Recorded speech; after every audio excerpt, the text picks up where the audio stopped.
Welcome back, adventurers! It is time again for the Elder Scrolls Lorecast. I am your host, Tom, or Robots, and I'm here, as usual, with my good buddy, the Lotus of Doom. Lotus, how you doing? How you doing, buddy? I'm doing pretty well. This is today was my last day of work until next week, as I'm going on vacation to the beach. So nice. Yep. So nice. I get to do this and then be a lazy slob for like 4 days in a row. That's great. Everybody needs a good lazy slob. Yes. Lazy slobcation. It's supposed to still be raining an awful lot, but whatever. The beach is beautiful in the rain. It can be. You know what? Can be nice. I'm just happy to not be working. Yeah, right. That's enough. I'm not picky. That's good. Well, welcome back, everybody. We're talking about Lotus's favorite topic. We mentioned it a little bit last week. We are deeply into our weird and wacky lore and theories. This is as weird as it gets, as far as I'm concerned. Yeah, so we kind of dove in the deep end. This is only the second of these that we're going to do. There's a few more that we could knock out. Some of the theories and things are a little bit shorter. This one's one of the longer ones.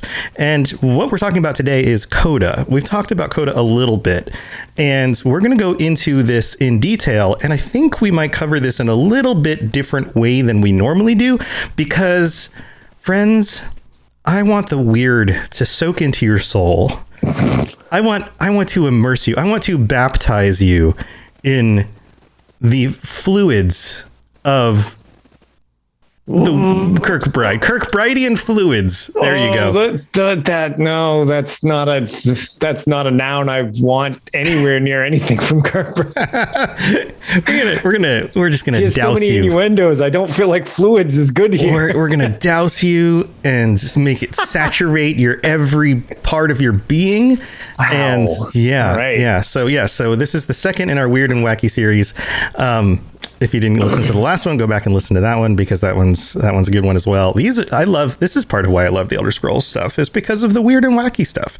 And yeah, it's only grounded sometimes. Right. And the potential for the weird and wacky. And, everybody's got like their weird, like, Thanos did this thing in Iron Man 2 and nobody knew it, like weird fan theory stuff. This is like even deeper than that kind of thing. So anyway, that's what we got going on. Also, I don't know that I can say anything other than, hey, did you hear about QuakeCon? That's coming. Yeah, that's probably as much as we should say about that. That's it. QuakeCon, also big deal. You guys are going to love it.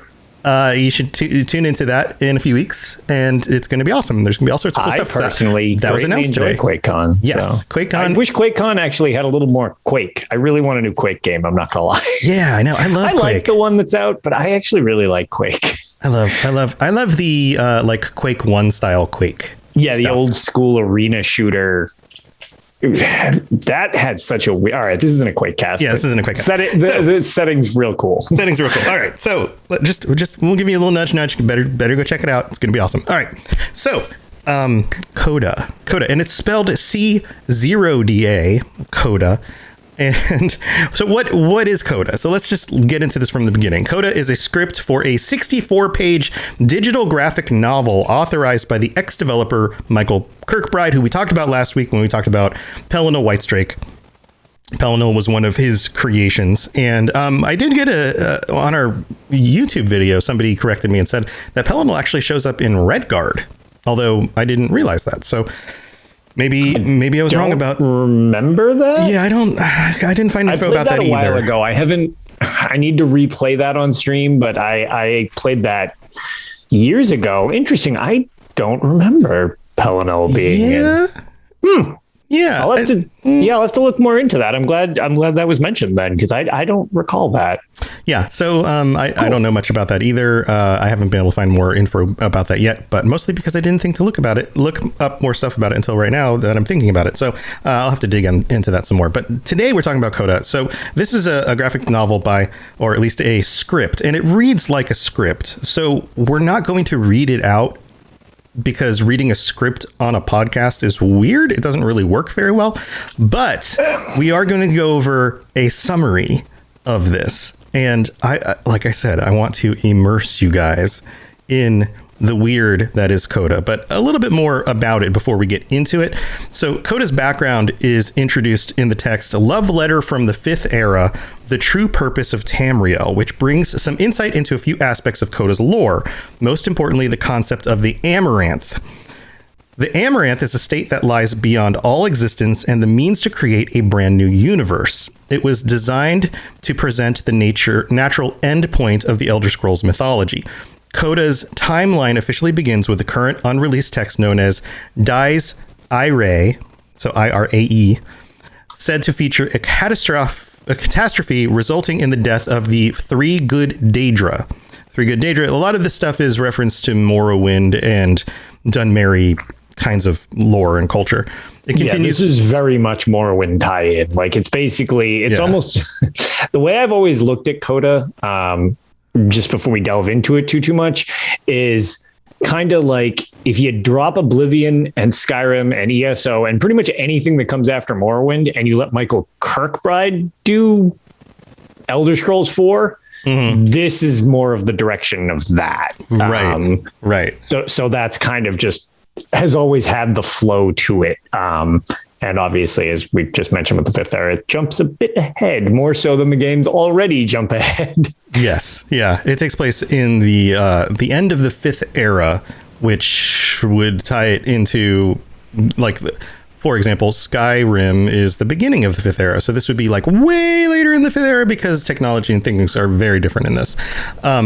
It goes on, it says, and this all comes from the fandom.com wiki. I usually don't use the fandom.com one, but it has a good summary, and so that's why I'm using it this week.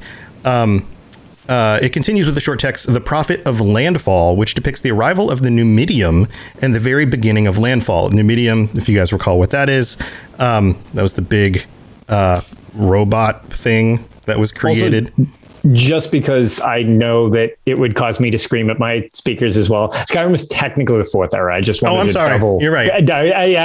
Thank you. Theoretically, had Alduin succeeded, we might have gone into the Fifth Era. Right. No, you're right. I'm sorry. I just pulled the wrong number out of my head. Things where I was like, ooh, that would like poke at me because it was like, oh God, and I know it's just, that's not what you meant. So. Yes. Thank you. I'm sorry. It was no worries. Just pulling wrong numbers out of my brain. Yeah. It is so it's heavily implied that the Numidium's return was caused by its siege of Alinor, which lasted from the Merithic era unto long into the Fifth, according to Coda. The Prophet of Landfall is followed by another unreleased text referred to as Stringendo, which progresses into the partially released text Landfall Day 1.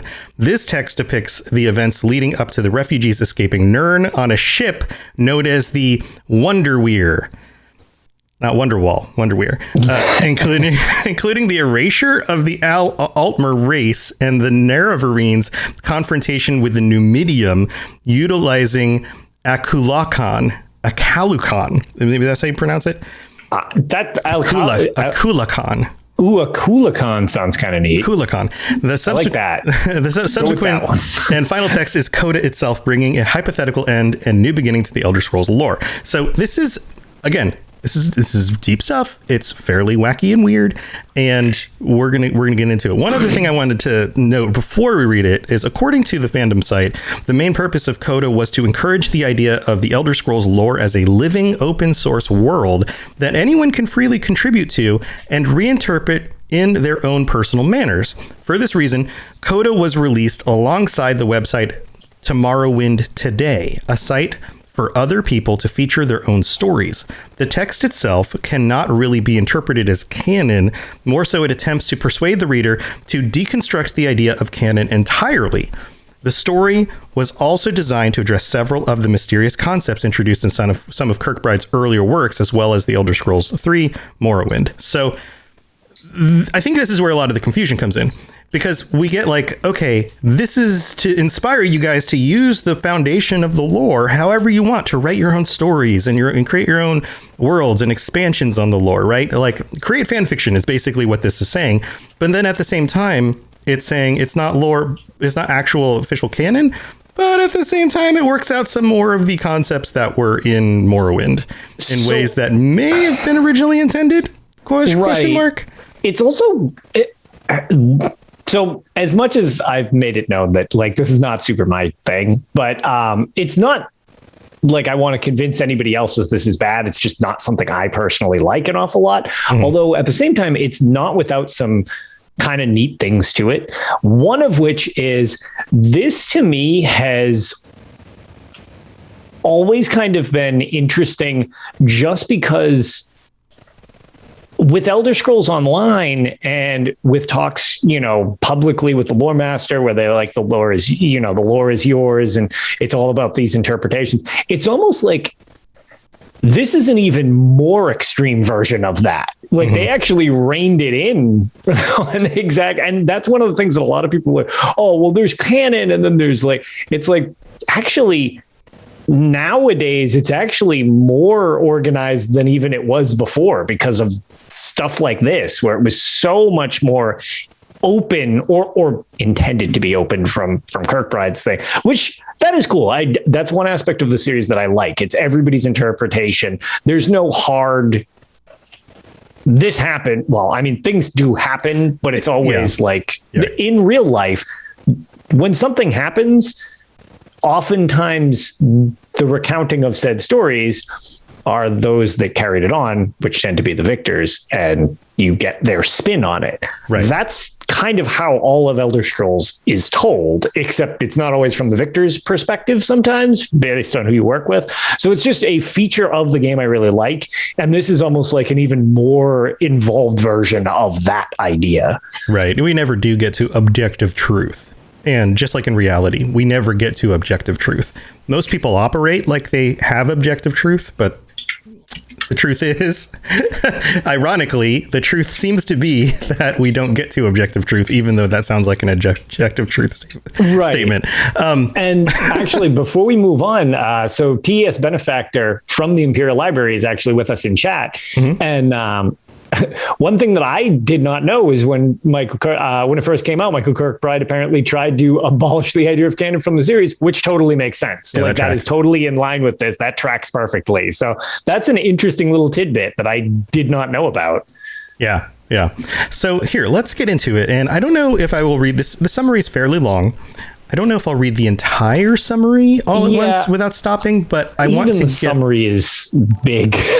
Yeah, I want to get through a significant portion of it. Let's just say that, and then we may dissect some of it, and then take a mid break and then finish it. So I think maybe we'll go about the first half or so. So sure. here's and this is where I want you to wallow around in it. So put on your swim trunks and dive on in with me. Here we go. Sometime well into the 5th era, a catastrophic event known as landfall has forced the surviving inhabitants of Nirn to take refuge under the surface of the moon Masser. Those refugees who escaped from Morrowind have reformed a sprawling new community known as Ald Southa in the Velothid, also known as Morrowind 2. Built from the burrows of titanic worms. The winds on the moon's surface make it too hazardous to traverse. When the winds die down during periods referred to as landfall season, all inhabitants of Velothid are permitted to make pilgrimage to the moon's surface. However, the dangers of the journey deter most people from taking it, and because of this, many have forgotten where they originally came from. The narrative opens on Jubal Lun Sol, a Dunmer noble of the old salt merchant house Sol, a bloodline said to be registered by Coda. He is overlooking from the balcony of his undermanor, reminiscing about his first pilgrimage and consultation with memory, capital memory, and the capital Wheels of Lull, Lull, not LOL. The setting flashes back to the year 5E892 during the 88th landfall season. Jubal Lun Sol travels with his wealthy friend Hlalu Hir, H-I-R, through a worm tunnel on what is to be his first pilgrimage to the moon's surface. Jubal appears sheepish and slightly anxious, while we'll just call him Hir, who has clearly made the pilgrimage before, is much more optimistic. Upon exiting the tunnel, they look upon the remains of Nirn, now the Wheels of Lull, an interlocking skeleton of fiery debris, gears, and other mechanical apparatus, as well as what appear to be incomprehensible mathematical equations. We may just want to stop here because there's definitely some things to dissect in this as we go. I was thinking we would just keep going, but I think we need to. Okay, so one, the way that the words work when Kirkbride writes things, this idea of like undermanner, like he's inventing a lot of words and combinations of words to describe things. What I would assume he thinks as to consolidate descriptions without having to describe them in more detail, but really that just makes you go, what is that? Right? This happens a lot. That's done a lot in the 36 Lessons of Vivek as well, though. Like that's kind of like a style that Kirkbride has. And one of the things that I always kind of say is flowery with his writing, but it's one of the things where some people really, I think, like that style of writing, but it's almost like you need to have your own separate encyclopedia on his terms because they're never actually explained most of the time. Right. So, there's a lot of references to races and planes of existence in the 36 Lessons, for example, that literally aren't in the rest of the series. So like, why would you have a grounding point? And it's like, well, maybe he didn't get to them, or maybe they just didn't explain them or come up with them yet. Like it was just, I always think of them as kind of information to one day be, and these are just perpetually unfinished works. But I don't know if that's really what they are. It's just how they've always struck me personally. Sometimes I feel like he just thinks certain things sound cool and doesn't have a hard concept of it. And so he just inserts it. Will agree with that as well. I could be wrong, but no, that's something that I tend to kind of agree with. And for better or worse, like I said, I think some people really like that style of writing, even if it's not for me personally, which it isn't. Right. But so this last section, they look upon the remains of Nirn, now called the Wheels of Lull, interlocking skeleton of fiery debris, gears, and other mechanical apparatus. So who knows, was Nirn mechanical to begin with, or was the civilization down there just developed enough that they had lots of mechanical things? And then what appear to be incomprehensible mathematic equations. How do you see that, right? Like, what does that even mean? Are pieces of paper flying around with math on them? Like that doesn't make any sense, right? And I guess from the way that I was saying that, like, he speaks very flowery, or very poetic, is many people are essentially like when you're watching Twitch, like we're live right now, or you watch this on YouTube, or you listen. Theoretically, those are, if you want to be fancy about it, you could say you're staring at mathematic equations. Sure. That's not really what the best explanation would be, but you could put it like that. So I almost wonder if, without jumping ahead into the TV section, I'm almost wondering if that's part of what it is. Like maybe he's referring to some type of screen or something like that, or is something like a car, a Dwemer sphere. Technically, that would be based on mathematic equations. Maybe he's poeticizing a physical construct or something like that. Right. A lot of this can be chalked up to potentially poetry, right? Yep. So it's like poetry, like stuck within prose. There you go. So it goes on and says, back to the present day, here visits Jubal in his undermanner, and Jubal appears hesitant to share the results of his marriage proposal to the High Alma. Almalexia, High Alma. There's commonality in those words. Here, a busy man, and in a hurry, demands he spit out the news. To Hlalu hears astonishment. Jubal excitedly states that the High Alma had agreed to allow him to marry her daughter. Here, both cheerful and confused, wonders how Jubal managed to convince the High Alma to agree to a marriage so far outside of her caste. Confirming Here's suspicions, Jubal states that there is a catch, that he must hunt a specific thing to prove his worth. Given it is sacrifice season, capitalized, Here believes the High Alma has sent him on a suicidal pursuit to kill a worm. Jubal denies this and states his actual target was picked by memory, capital memory, that he must hunt and kill the Numidium, a notion here finds amusingly ludicrous.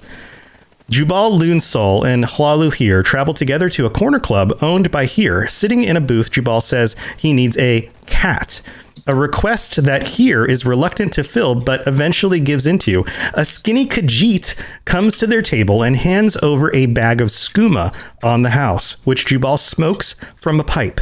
Jubal then perceives himself back in the Velothid worm tunnels. Though different from before, he is greeted by the ghostly Wheels of Lull with, quote, women's eyes appearing within its cogs. Again, more poetry just kind of stuck into the prose, right? Jubal and Here eventually find themselves walking through a multi-leveled marketplace at Ald Southa, privately overseen by Here's family for reasons concerning Jubal's marriage. The friends are interrupted by two mysterious ghost-like apparitions in the form of fingers, referred to as the Digitals. The Digitals point at Jubal accusingly, seemingly frightening the market's crowd into hiding. Something glows to the left of Jubal, but he pays no mind, instead telling the Digitals to quiet down, as their loud noises are distressing the pedestrians. While Here attempts to turn Jubal's attention to the growing light to his side, in which the people are truly hiding from, the Digitals accuse Jubal of trying to be a condescending groom. Jubal asserts he is merely shopping for a weapon, to which the glowing light reveals itself to be Vivek, who states that he may be able to help him. Okay, time to pause again. So we have these two walking through they're getting visions of things, right? They decide to go shopping for a weapon. Ghostly fingers appear. Everybody runs and hides. And then they realize that they're actually hiding from this other ghostly thing that appears, which is Vivek himself, who is supposedly dead and has been since the events of Morrowind. Right. So are they hiding because he's a ghost? Like, I mean, to the people who worshipped him, he wasn't scary. They loved Vivek, right? Like, sure. And can you kill something like Vivek? I mean, it was left open-ended. Right, it was left open-ended. So it's like, you know, it's, I mean, the wonders of Morrowind are you can pretty much do anything you want. Yeah. Literally, where just you can corrupt the game by just going crazy and murdering people that are quest givers and stuff like that. So it's like, if the intent is to keep canon so open, you know, maybe this is what he had intended for Vivek to do. It's like, oh, well, was he dead or did he float off? Can you kill a god? Can you not kill a god? It's all very, very ambiguous. So it might literally be a spirit of Vivek, or it could be Vivek. Like, again, it's more up to you to choose kind of thing. Yeah. So, all right. So Vivek shows up. The story flashes back to old Resdane, designated Morrowind, and this is in parentheses 0, during eras now erased. So, Kelpas, maybe? Could be. Yeah. Jubal begins to monologue over the fabled life of Vivek. He states that a youthful Vivek, along his friends Nerevar, Sothasil, and Amalexia, discovered a hidden cave with a special stone that gave them powers that they used to chase away demons. What does that sound like? The Heart of Lorkhan, right? Yep. Yeah. Definitely just have that directly be that if you would like. Right. Switching now to a different story of Vivek's legendary origins, designated Morrowind 1, Vivek is now a teenager leading a gang of gutter snipes in Mournhold. He is visited by a masked soldier of the extinct house Indoril, Nerevar, who sees something special within Vivek. Vivek eventually becomes a general of House Indoril and drives out a horde of demonic ash monsters, where it is said that he fought so well he became a god. The next fable, one known well by the people of Velothid, is set in a land known as Tomorrowwind, also dated to an erased era. The people of the comic book styled Neo-Victorian Tomorrowland are being terrorized by strange figures with television sets for heads, transforming their victims to match their odd appearance. Ald Southa, depicted as a camera-wielding journalist, runs from these monsters and calls for Vivek on his wristwatch. Vivek arrives and picks up Alandro with Muatra. They meet up with the members of the pseudo-sixth house, Almalexia, Sothasil, Molag Bal, and Dagoth all seemingly presented in a satirical grasp on real-life superhero comics. Ald Southa recommends that they get Nerevar for help, to which Vivek responds saying, "Ha, which one?" The group descends into an interdimensional tunnel made of liquid video in order to find the Intellective, a bionic brain-headed despot from the future, revealed to be Yagram Bagarn. The Intellective is accompanied by CSA scientists who are upgrading their master. Ald Southa, shocked by the current situation, wonders whether the Intellective is making another Numidium, to which Vivek replies that he's buying one instead. What? This is probably the most packed paragraph so far. Okay. That was a lot of words. Oh my God. That's how I'm going to describe it. Yeah. Okay. So we're going to have to break this down a little bit. I so wanted to just like immerse everybody in all of this and just let them go, what? But I think there's enough what going on in each of these paragraphs. Each paragraph seems like a pretty solid time to chime in with a what. So, okay. First of all, this is like a who's who, like everyone's dropping names here. Like, like the Tribunal plus Molag Bal plus Dogather, some of these, like Witch Nerevar, multi-dimensions are being referenced. Somehow Vivek understands multi-dimensions and is present in each of them. And this current Vivek also remembers those things or something. There's a lot going on here. Also, on top of that, in Tomorrowland, they're all being represented like superheroes, which that would be cool. Can we get like superhero Morrowind comic Tomorrowland? That would be great. So, where do you even begin to unpack this? One of the things that we're actually discussing in chat while we're going through this, it is interesting how much this has jumped into the future, to the point where it matches a lot of, you've got some weird modern day. This is basically jumped from a medieval fantasy to a cyberpunk style like existence, which is quite a genre shift for the same game series. Like that's not something you really see. And I always say that might, for me personally, be one of the things I have an issue with, is the jump is so extreme to me. I find that it loses really like any connection to the series as a whole. Like it starts getting so out there for me. I have trouble connecting it even to what this has to do with the original source material whatsoever. But on the flip side of things, I'm pretty sure we've joked about it on this show. It's hard when you just have so many hundreds of episodes of podcasts recorded where you discuss something. But one thing that it's always an interesting plot device for fantasy or writing in general, when you don't expand your own technology. And Elder Scrolls, thousands of years go by and there's like no technological advancements for the most part. Right. So it would actually make kind of more sense that you would get to a point like this. The situation is there was no build up to it. It's Morrowind ends and Kirkbride's next interpretation is so far flung in the future.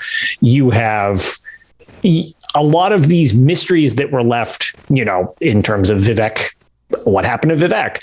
Well, the next, from Kirkbride's perspective, time we see Vivek, he's in this future city with people in cults that have robotic TV heads. It's like, it's quite the jump. It's quite the jump. And it's a weird twist on the series, which I could see people liking the change because it's very drastic. It's very weird.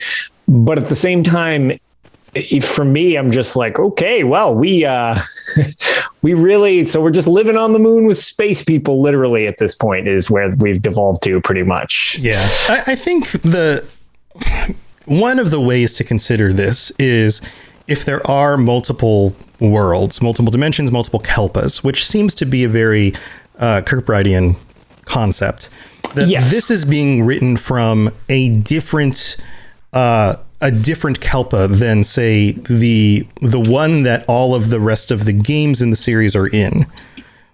Does that make sense? I think what he's doing here. I totally agree with that. Yeah, I think what he's doing here is he's going, okay, so if we have this multiverse, for lack of a better term, similar to something you would see in the MCU if you've been watching the Loki stuff, or a bunch of other sci-fi and fantasy go into this concept of multiverse.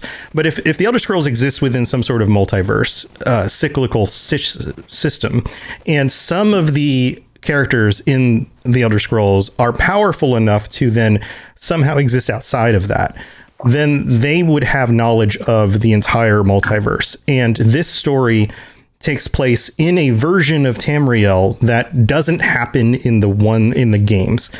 And one of the things that plays into this is this idea that, like, just because it's a new Kelpa doesn't mean everything is new and different. Just because it's a different concept of a universe, or it's one of the other strands of the multiverse, doesn't mean that there isn't also a Vivek and an Almalexia and a Molag Bal, or a stand-in for those roles that share similarities. And that may have something to do with the way that this story is playing out. It's a different place. It's just using a lot of the same names because it's a weird mirror universe of the one that we're aware of.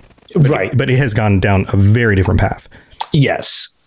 And I don't know, for better or worse, not that this is realistic, but it honestly, to me, even though it's not my thing, is more realistic than the stagnation that actually happens in the series. Yeah, that's true. Like, that's one thing about it that is always one of those, I'm like, it's weird that in many ways, as weird as this is, it's more of a realistic parallel than never really progressing. Yeah, it's true. I mean, if you look at human history, we spent, Homo sapiens have been around some estimates between 150, 250, 300,000 years. Mm-hmm. And it was only until about, 40,000 years ago that we even had agriculture at all. And then you get to the end of the Bronze Age was around 2000 BCE. And then we have basically like the Iron Age and the forging of steel. And that went until, I don't know, another few thousand years. It wasn't until maybe 500-600 years ago that we have the origins of science at all. Mm-hmm. Right. And then like the printing press and all of that stuff. And then everything took off. Yeah. and that 99% of the knowledge that we have now about the universe, life, and everything, the technology that we have, has come about in the last 150 years. Like, it's right. Like the slope of advancement is exponential. So yes. So yeah, this could be something that at the end of the Fifth Era could very well be a real thing. But you're right. Like a world that just kind of exists out there for thousands and thousands of years and doesn't advance at all is a little bit weird. But then again, maybe with magic, you don't need to advance. That's always something I've heard from like a, how do you explain this trope perspective? And they're like, well, you've got magic. And it's like, I totally get that too. Mm-hmm. And I guess it would be, and not that I disagree, but it would also be more believable if everybody had like telepathy, or there's reference to, there are some weird bits in the series.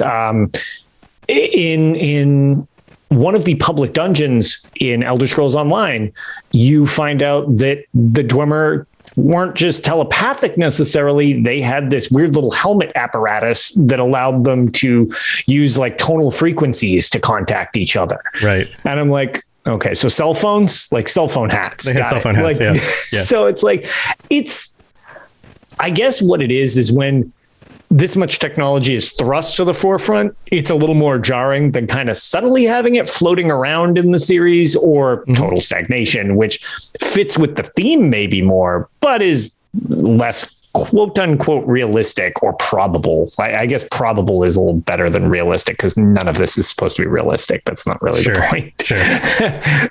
All right, well, let's get back to the summary here, because we're already like half an hour plus in, and we got to get through all of this. So so we'll try to keep it going. Jubal is shown sitting in his study. He breaks away from the Tomorrowwind story, stating that after the return of Numidium, time stopped making sense, and the inhabitants of Tomorrowwind were forced to live inside the moon in an event known as Landfall.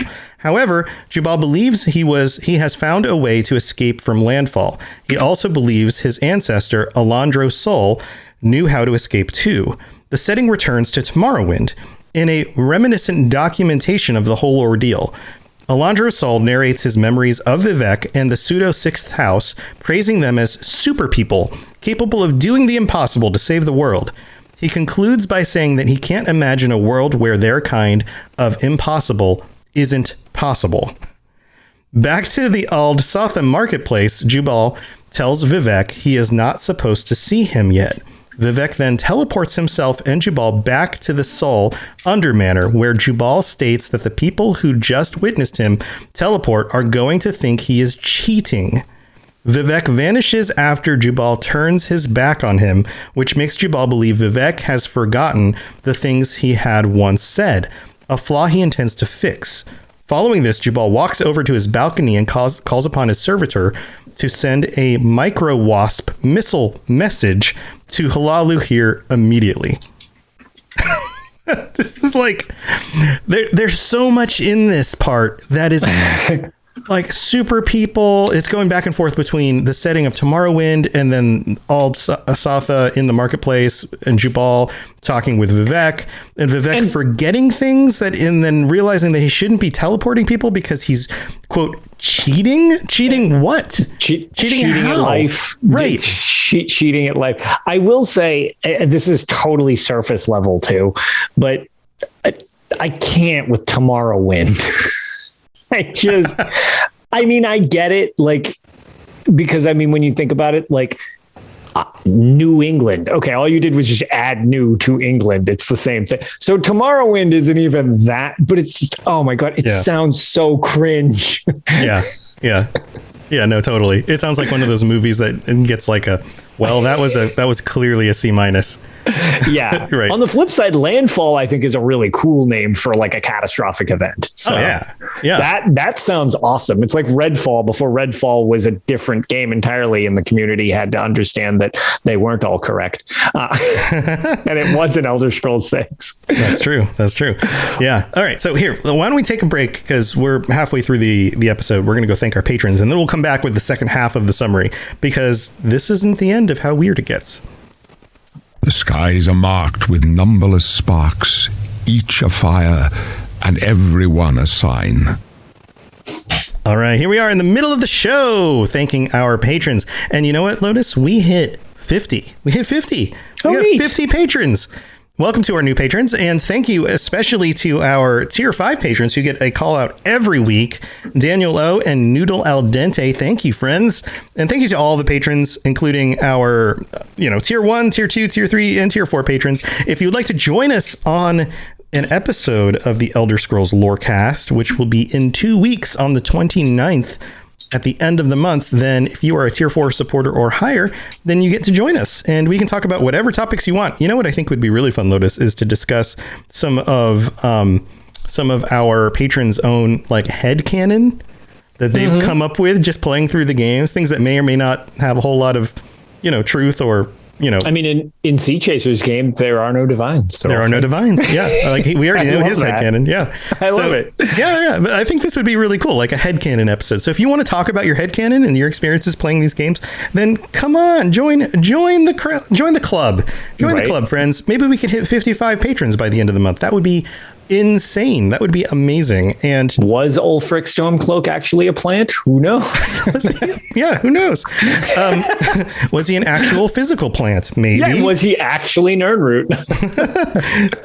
But yeah, come and join us. And anybody who signs up gets ad-free episodes a day early. You also get the extended versions of many of the episodes, which either have, wacky, silly banter in the beginning or the end, or sometimes some continued discussion about some of the things that came up in the episode with the people in our chat. And that stuff gets kind of, cut off for the recorded versions. But if you're a patron, you get all of that stuff, including much of that for episodes that have already come out, because all those old episodes are there ever since we started the Patreon, which was like episode, 8 or something like that. So you get lots and lots of stuff. So come join us, join the club, and we would love to see you. Thanks again to all of our patrons. Yes, you're entirely brilliant. Conquering madness and all that. Blah, blah, blah, blah, blah. All right, so back to the summary. The scene cuts to a corner club in Ald Southa where Jubal is having his bachelor party. Remember, he's getting married. The regular patrons have been replaced with strange guests, including many gods and demigods. Must be a popular guy. Yep. Jubal wears a free buffet. Free buffet. They'll show up. That's how you get them. That's how the summoning always works. Summoning works 100% when you offer a free buffet. Yep. Jubal wears bandages over the stumps where his hands used to be. This is the first reference to anything having to do with him having lost his hands. Yeah, it sure is. As he does not recognize many of the guests, Jubal grows nervous, but Halalu here assures him that he'll be fine. This is like, okay, so quick side note. I get migraines and things. You guys know this. Sometimes we've had to miss episodes or whatever, or Lotus fills in for me on an episode I can't make. So I take these this medication that messes with my brain. And so every night I have the weirdest dreams because of this medication. And it's kind of like wearing on me now because it's been like a year of this stuff. And I have a certain hesitance to go back to sleep, not because they're nightmares, but because it's just super weird and everything feels really real. This feels like dream in Coda. This feels like a nightmare dream from my brain. That's what this feels like. And it goes on. It says, Jubal goes to speak with some of his divine guests, including Morehouse, who we've mentioned before, right? He was the friend of Pelennor. Yeah, Morehouse back, just hanging out. Yeah, he's just hanging out. A hist tree somehow shows up at the party, right? I guess it just grew there. And maybe it's the rogue one from Skyrim. And Almalexia. While drunk, he gets into a particularly heated conversation with Akatosh. Can you imagine having a conversation with the dragon time god? Whom he ridicules for failing to keep his control over time. Well, I guess that's a pretty good complaint. As the argument continues, Jubal eventually tells Akatosh to go away as he is drinking with the groom of his brother's dead body. It's not even the weirdest thing they've said so far. So this one doesn't even catch me off. It's like, yeah, all right.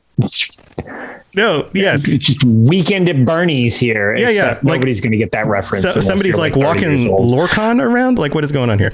Yeah, why not? As Akatosh vanishes, Talos approaches Jubal, congratulating him. But Jubal tells him to go away too, calling him a virus. As Talos angrily backs away, Kine confronts Jubal and insists that he apologize to Talos immediately. Making amends, Jubal sits with Talos, where they both continue to get even more intoxicated. So he's drinking with Talos, and Talos is getting drunk too. Jubal and Talos then decide to leave the party, holding each other up for support, like two buddies leaving a bar.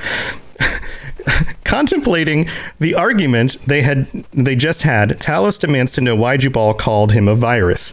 Jubal replies saying the reason for this insult was because Talos had fed off the mastery like a virus, something he doesn't take any particular offense to, as the alternative situation would have required one of them to win at the expense of the other. This is like... I feel like this is referencing things that are like on the edge of my brain, and I just don't see clearly. And this is my problem, is I find Coda is a lot of referencing things that Michael Kirkbride hasn't written yet. And it's discussed as if, well, clearly you know what I'm talking about, right? And it's like, well, no, you haven't written it yet. Why would I know what you're talking about? And that's... Yeah. It's... Because to your point, the way that they're worded and talked to and stuff, I mean, the actual readings of Coda are a little more script-like since this is the condensed thing. But like, it's weird because a lot of these seem like it's referencing things you should know, or it talks to you in a way that, well, if you're up to date on the series, you would know this. Like, you know the lore of this. But it's like that lore doesn't exist. So there's the difference between trying to analyze what it could be and what symbolism it could be, or which is why I'm like, yes, since none of this really exists, it doesn't do anything for me because it doesn't captivate me, because I feel like I'm just writing all of the stuff you didn't write, which isn't my preferred way of consuming media. I would rather write my own book if I want to do that, and I'm a bad writer, so I don't do that. And what else is interesting about this is that, like, references to Talos here. Is it Talos as Kierkegaard? That's a philosopher. Kirkbride. Envisioned at the time of writing Morrowind and his head version of Talos? Or is it Talos that we know more about due to Skyrim? Or is it the Talos that we know even more about due to Elder Scrolls Online? And does that stuff even make sense with the whole virus concept? You see what I'm saying? Like, Kierkegaard. Yeah, sorry, Kirkbride. What? I'm just mixing up words all over the place. This thing's breaking my brain. So I'm sure people have 100 theories about these things, because obviously they do. So let's get on with it. On that note, just before we do move on, so we've been talking about Vivek. Okay, is Vivek a ghost? What canon ending? And one of the things that I appreciate Fragile Shark confirming for me, all of a sudden I'm like, wait, Alexi is dead too. She died before Kirkbride even left. Like, and hers isn't ambiguous. She's dead. Like, oh yeah. Spoilers in the Tribunal expansion.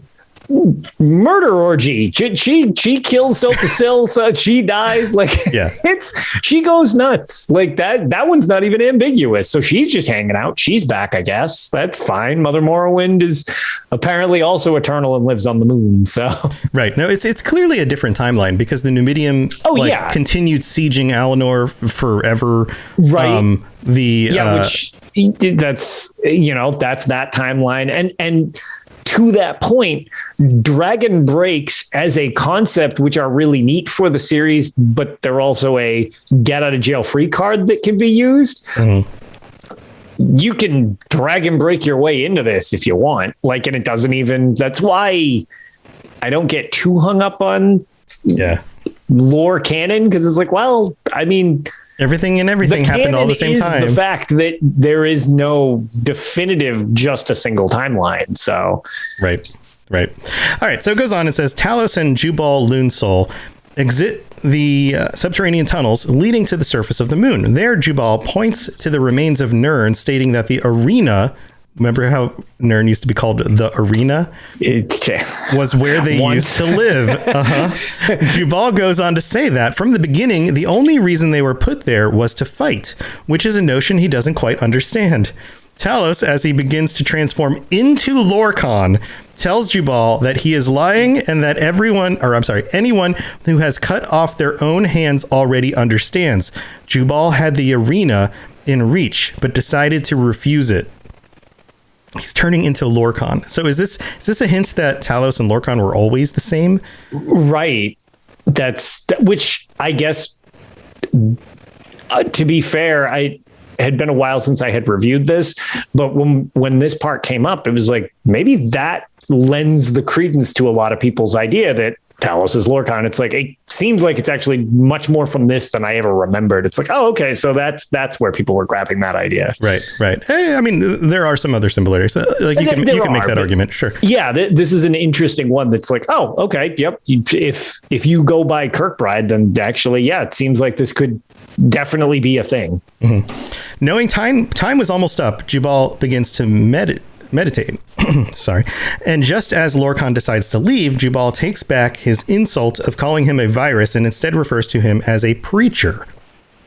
I guess concept like preachers preach ideas and ideas spread like viruses. That could be a thing.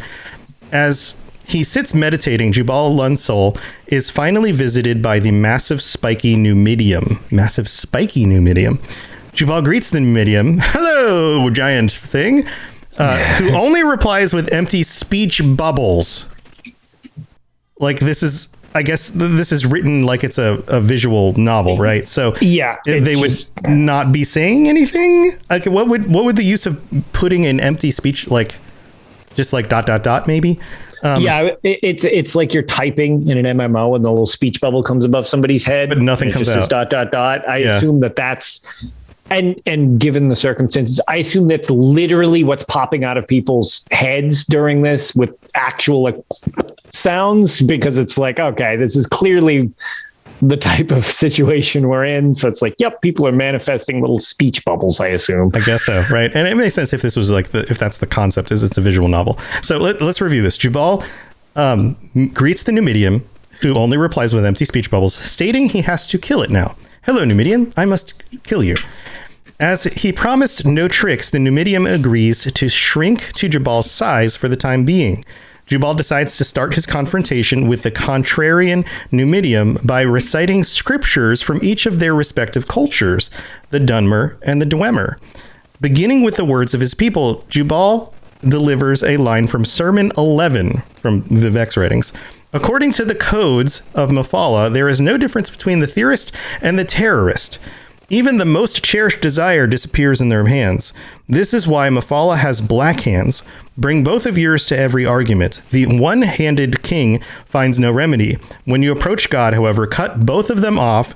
God has no need of theory, and he is armored head to toe in terror. 36 Lessons of Vivek, Sermon 11. So this goes on to explain why his hands were cut off, because of this right here. Yep. Knowing every assertion made makes the Numidium want to destroy more and more, Jubal continues with the words of the Dwemer, in which he simply repeats no over and over again. Jubal states that while the Numidium wants to think of its philosophy as never underestimate the little guy, it is really only coming off as a brat, which gets nobody anywhere. What? Jubal goes on to reveal that the Numidium was itself the disappearance of the dwarves, their attempted escape from existence, which begs the question of why the Numidium keeps trying to come back. Jubal asks the Numidium if it has some sort of unfinished business, to which the Numidium replies saying, maybe. I love how nonchalant that was. It's just like yeah. Maybe. Robotic shrug. This makes Jubal incredibly frustrated, as that is the magic word, and they both promise to not use any tricks. Like, the Numidium reiterates, stating, gray area, gray maybe. Oh, so maybe he's referencing the gray maybe. Maybe the Numidium is a philosopher here. With these words said, Jubal's assumption of the Numidium was proven correct, and he yells at it that the whole time all it wanted was to win, which the Numidium affirmed with a simple yes. Jubal, who had finally gotten what he wanted from the Numidium, apologizes to it before decapitating it with an empty speech bubble. So this breaks the fifth wall. I don't know how many walls we've broken at this point. Grabs the speech bubble from the animation and chops the Numidium's head off with the empty speech bubble. While Jubal lay exhausted over the Numidium's corpse, the Digitals returning saying that there is no more Wheel or Lull, and that the time for union and Amaranth has come. This is like ushering in the end time, right? The next day, Jubal is ready for his wedding, clad in the brass shell of the defeated Numidium. As he is preparing, however, the room is flooded with Morag Tong assassins, led by Hlaluhir. A micro-wasp missile appears and begins drilling into Jubal's forehead. Jubal tells his old friend to call it off to no avail. Here only replies stating that this is painful for him too. Jubal, growing ghost hands, pulls out the wasp himself and proceeds to kill off the Morag Tong assassins. While fighting, Jubal asks here what hurt him the most, which here discloses was that Jubal never told him what the Wheel of Lull had said. I don't even know where to start with this part.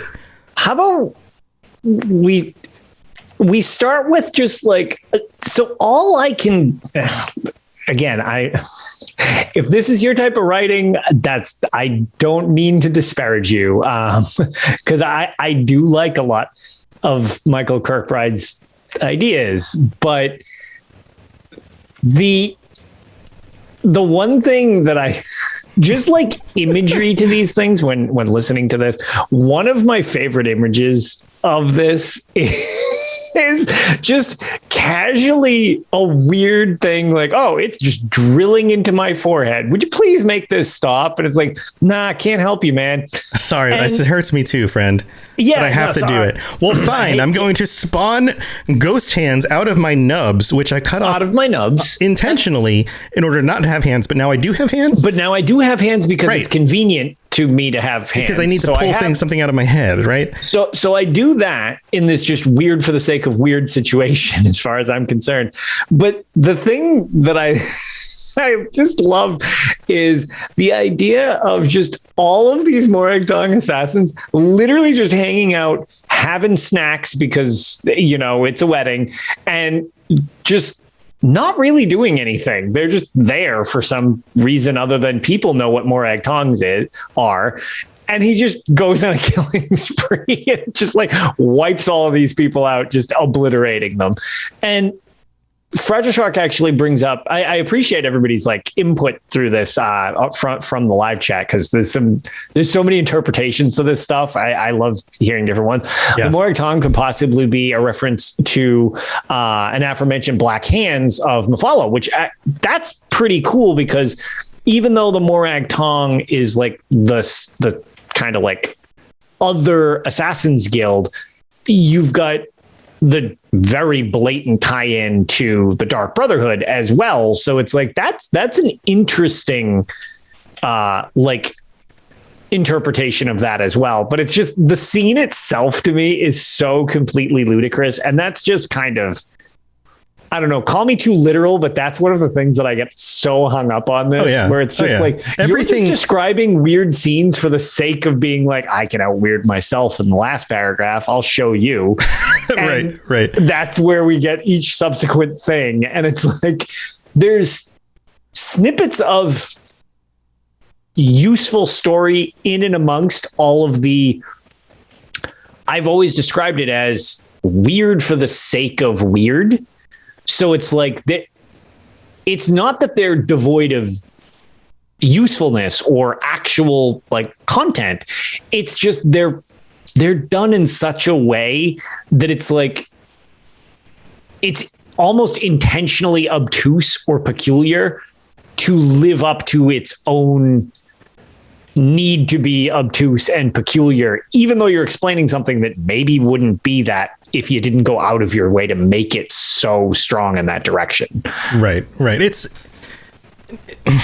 this writing and other stuff like the Lessons of Vivek. They're all almost 100% symbolic. Like it's almost all symbolic language, which makes me wonder why cast it in the form of a story. Like, does that make sense? Like, it's kind of like, I like the reason why you have a story is so the story can be followed, and you have, for example, the arc of, like a champion or a, what's it called? The hero's journey. That's what it's called. So you have like the hero's journey, right? And these things, like this harkens back to some sort of hero's journey kind of story, but it's all done in such symbolic way. It's like, I get that it's like pseudo religious in that sense, but in the pseudo religiousness, it's like another step into the obscure where everything is a reference to something and nobody's actually saying the thing that it actually means. And so you have to dig it up. Like you have to go, okay, like maybe is a reference to the gray, maybe what is the gray? Maybe it's this, like, so it's a breadcrumb trail to another breadcrumb trail. And that's kind of what gets weird about it. But also to both Fragile Shark and Benefactor's point in chat is, in relation to, because Kirkbride's referencing his own 36 lessons, which he wrote for the main series, and they're part of the canon series, for what that's worth for everybody. The like joke where I said you kind of need an encyclopedia to reference all the references. It's actually more so when you look at Michael Kirkbride, he's his own encyclopedia to himself, because without you're dissecting Michael Kirkbride and his writings as much as the story that is being portrayed, I find a lot of times. Right. Which gets weird to your point, because then finding the actual kernel of, if everything is symbolic, then what is literal? Yeah, exactly. That makes sense. Like there's no, when everything becomes symbolism, there's no literal core. It's just, here's like, all symbolism does is it points to a greater or deeper concept or truth, but in this case, concept. So if that's what this is doing, then why not just have a bulleted list of concepts? Right? Does you see what I'm saying? Like, it doesn't if it doesn't actually take you on the journey of a literal thing, then then what is the point of it other than to be obtuse? Which, again, there's like an air of mystery around that. Like, to your point, like when something's obtuse, like we'll go with a more concrete example in this series. I like the level of obtuseness and mystery surrounding the Dwemer. I don't really want concrete answers to what happened there. Like, it's got this mystery and no clear answers type of thing to it. And that's part of its appeal. This, to me, is almost like a far, far more intense version of, there is... You're tracing these lines and finding these different things to different ideas that he has and concepts that he's trying to explain. And like, I can totally understand why that's fascinating. And it's too much for me. Like, it's too many. We'll interpret this to interpret this, and to interpret this, there's this, and is so on and so forth. It loses me in its own convolutedness personally. So that's where I think I struggle to really take much from it, other than, oh, this is a cool setting. Oh, this is a neat little tidbit here, or something like that. I guess would be the way I would explain it from my side. Right. Okay. Well, let's finish the text, and then we'll kind of wrap up the discussion on it. So it says, flashing back to the time Jubal made his first pilgrimage, he is greeted by the Wheels of Lull. Remember, the Wheels of Lull are the remains of Nirn, a spirit known as memory. So now we know that memory and the Wheels of Lull are the same thing. Memory thanks Jubal for making the pilgrimage, as few people make the journey with each passing year. Jubal asks her why, and Memory responds saying that she is leaving soon. Memory continues, urging Jubal to not tell anyone she told him this, because otherwise they will all come to her, and she hates goodbyes. In the present, Jubal continues to kill the remaining Morag Tong assassins, finally getting to Halalu Hir, whom he proceeds to choke to death. Jubal, speaking over Hir's dead body, assures that Hir's house is dead and that he will never get to know what Memory said. Regardless, Jubal tells Hir to go in peace, knowing that Memory was right, that goodbyes are the worst. Jubal now enters the temple of Ald Southa, where the whole Dunmerry race is present for his wedding. Again, like, clearly symbolic, right? His wife-to-be, the High Alma's... Is it symbolic? Are you sure they're just not all in this one room? Right. His wife-to-be, the High Alma's daughter, is revealed to be Vivek, taken a female form. The priest overseeing the wedding is Lorcan. As Jubal and Vivek recite their vows, Akatosh, occupying in the gaping wound where Lorcan's heart once resided, begins eating his own tail. That's a reference to Yakuden lore. Yep. Once Vivek and Jubal kiss, Lorcan's wound is healed and all things are made secure. The story ends with the birth of the first new man, Numan, kind of like new metal, who will become the next Amaranth. And so therefore the cycle continues, like that kind of thing, right? So okay, so Slipknot. That's what they became. right. And then they play new metal until the end of time or the beginning of the new time. So obviously, okay, so clearly this is a lot of symbolism, and it's symbolism to show that like all of these things are godlike entities that represent things that form this loop, and the breaking of that loop falls into pieces, and then all the pieces come back together and again in the end. It creates a cycle, like all of this stuff, right? There's and TAS Benefactor, he borrows from the works of Aleister Crowley. He borrows from a lot of old religious text and those kinds of things. There's a lot of stuff going on here, and I get it. Like it's fun to dig into that stuff, but at the end of the day, like, what does it really mean? Does it really, like, what is the real benefit of this other than just like, it's fun to write crazy stuff and then find ways to tie it all together through symbolism? Like, okay, like that's cool. Like, but like, is there more? Is it telling us anything we didn't already know? Or is everything a reference to something, which is a reference to something else, which is a reference to something else? You know, like.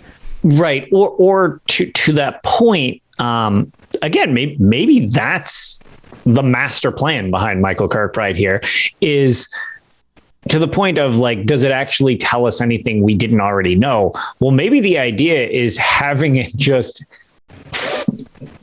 be so obscure that we overanalyze everything and form our own thing, which in turn made us forcibly kind of make our own story. And his was almost like an outline done in such a strange way that it's to prod us into making our own stories, so to speak. If he doesn't want anything to be canon, maybe this was like the master plan to get everybody to kind of work on making their own canon, if that was like his end goal type of thing. And it's like, well, right. I don't want to give you too much concrete because then you'll rely on my story. So I'll come up with a whole bunch of stuff and leave it so open-ended. You'll analyze this to the point of making your story and then look at all these stories that have been created. And it's like, well, were you analyzing what I wrote, or were you filling in the blanks that I left type of deal? Which, again, not sure that that's the point to it, but it's just another possibility. Mm-hmm. You know what I would think would be, okay, so the other thing that gets me about this writing is, and you see this a lot in religious literature, like the point at which, and here's just an example, the point at which it talks about the fact that he doesn't have hands because they were both cut off. It very soon follows up with why that is a thing, because it has a reference there, and the importance of that thing in dealing with the Numidium and the reference. Like all of that stuff is stuck into the same section. It's as if the writer only thought to include that in that section of the writing because that's when it was important to share that information. And a good story will, if a story cares about the reader, it will usually take that information and plant it way earlier in the story. Does that make sense?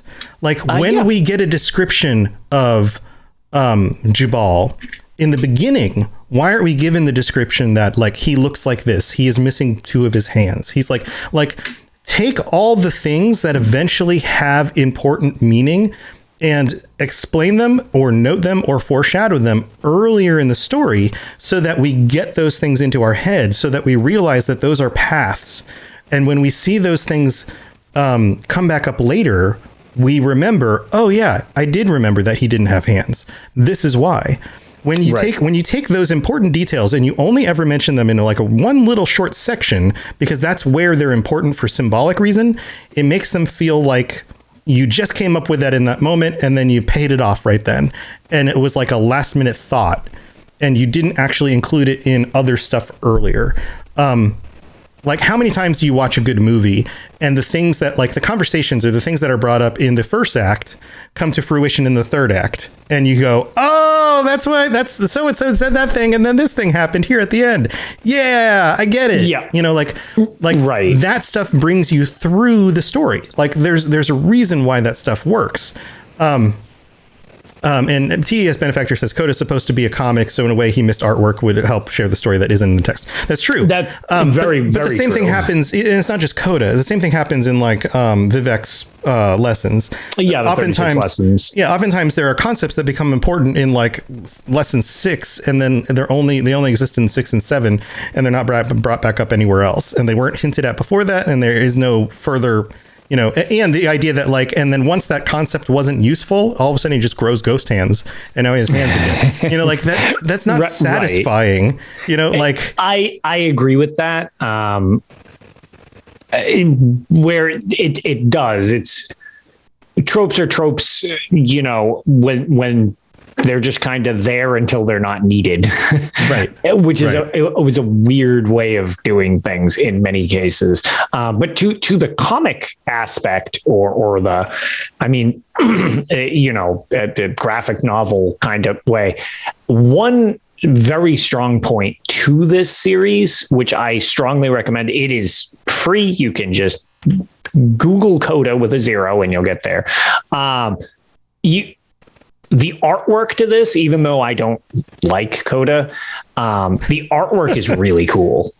Really cool. And I actually think if you like this, it adds so much to it. So like just the text are fine, but like add the artwork to it. And I actually feel that it adds a lot to it. Mm-hmm. Yeah. Yeah, Fragile Shark in chat says, or ghost hands are themselves a metaphorical portrayal of his inability to commit to cutting off his own hands. But that doesn't. He already gained the benefit of cutting off his own hands because he was able to destroy a god, meaning the Numidium. And then the hands were like. And we could go into this forever, and I am by no means the end of any concept of how this lore should be interpreted. Oh, me either. Like, I wasn't making that clear enough. Right. This is and that's This is a discussion to get a discussion started, right? And there are definitely people out there who have studied this and will say, this is what this sentence means, this is what this means, this is what this means, this is what this means, and they will go through everything, and they have in their heads what everything means based on reading through all these other works and connecting all the dots. Like, I get that. And I'm sure some of them have some really firm reasons for why they believe certain things mean certain things. And so therefore this is what this whole thing means. And that's great. That's awesome. And if you have concepts on that stuff, I would love to hear it, because I think that stuff's interesting. I think what Lotus and I are saying is that, like, all said and done, is it a bunch of noise for no reason? Like, what is ultimately of value in this? Right. Is it just fun for the sake of fun because it's like a mind puzzle? Okay. Right. That's fine. And that's, I think, what it is to get out of it. And to the writings themselves, the point almost is your interpretation of it. Like, that's kind of what little concrete gold there seems to be in Michael Kirkbride's writing. Right. Is that it's to kind of grab your take on it. Right. Mine might be much more surface level because I'm like, this is flowery nonsense to a series that I like. And I think Michael Kirkbride comes up with some, we made reference to this last episode, where I think he comes up with a very creative, very unique, because it takes, we'd mentioned his connections to real world things or other writers or other stories. But I love the way, I mean, some of them I actually did not know that, like, who is the author that, whatever. Aleister Crowley, I guess. I did not. I didn't know that was a reference to somebody specifically. Like, I don't know who that is. So in that example, it's like, I didn't even catch that. But, like, for example, followed up with like Dune or something like that. Yeah. Okay. Like, he draws from everything. Fiction is usually drawn from other fiction, and you make it into your own. I love his creations, because Morrowind, as I've long said, is my favorite video game. And that is so Michael Kirkbride in a video game. Like, it really is. And I've always said that I think that Michael Kirkbride is super great when he is run through at least one editor. Sure. And then it makes something that I truly love. Right. The problem is I don't like unshackled Michael Kirkbride. It gets too weird, too metaphorical, too self-referential, where it's like, I can't keep track of you referencing other things that you made up, that you referred to in another reference of something you made up. It's like that to me is so just stretched out and unclear that my interest wanes. Whereas when it's consolidated down, I think there's like, that's when he's at his best writing, is like, oh, condense what he's saying and man, you get some cool stuff. Yeah, ultimately, I think from the perspective, and we've got to wrap up the show because we're running out of time. We got the Dungeons and Dragons Lorecast starting in 15 minutes. Yeah, who would have thought Coda ran long? Yeah, imagine that. But like when it really comes down to it, does this have any bearing on actual in-game stuff? Right? Does this have any bearing on what we understand about the lore already? And if the one thing that we can gather from this is Kelpas are real, alternate universes are real, cyclical time is a real thing, that's helpful to know that much. But then again, he did write the whole thing in order to say nothing is canon. So does it actually have any real implication on the game that we love? And the reason that's why we're talking about it, I don't know. If you come at this from a creative writing standpoint and go, is this an interesting way of stringing together a bunch of words that refer to other things in a very complex manner that have some sort of secret meaning? That's cool. Like, yes, maybe. But does it actually affect the game that we're playing and our understanding of that game? That's a very different thing. Yeah. And without being weird myself, you kind of run into this problem of, if you want to say that what he was writing here is, yes, like that's the goal, is that like nothing should be, nothing should be canon, and it should all be open-ended and weird and whatever. Mm-hmm. You get that side effect, which makes it so that, well, I guess it doesn't really matter what happens in the series, and it also by default makes this really not matter. Right. Or you don't think this matters because it's super obscure and bizarre, in which case it doesn't add anything to the series and it doesn't matter. So no matter what, I tend to think this doesn't matter. There you go.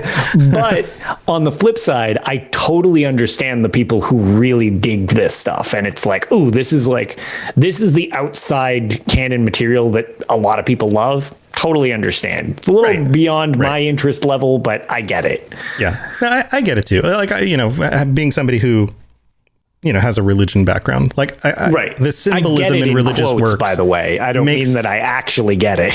Right. You get their love of it. Right. Yeah. And I like that too. Like, I enjoy, the love of religious works and their understanding the symbolism. But what's interesting about religious works is that the symbolism was inherent to the culture that wrote it. So if you were in that culture, you would have understood what it meant. It wouldn't have needed to be decrypted. Like, the phrase that I like to use in reference to this is, if I was to write a short story and I had one of the characters say, "What the heck? I told you 1,000 times." That's not meant to be literal. Right. And we all understand that because we use that phrase in our culture. But if I was to write that in a story and we go 1,000 years into the future, somebody reading that 1,000 years from now may not understand that that's not meant to be literal.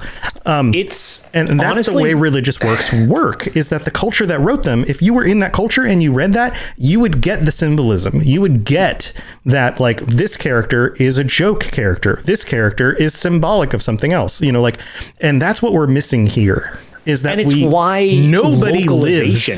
nobody lives here, right? Nobody lives in like, the only person who lives in the culture of Coda and the stories, the lessons of Vivek is Michael Kirkbride. Like, he's the sole inhabitant of this culture.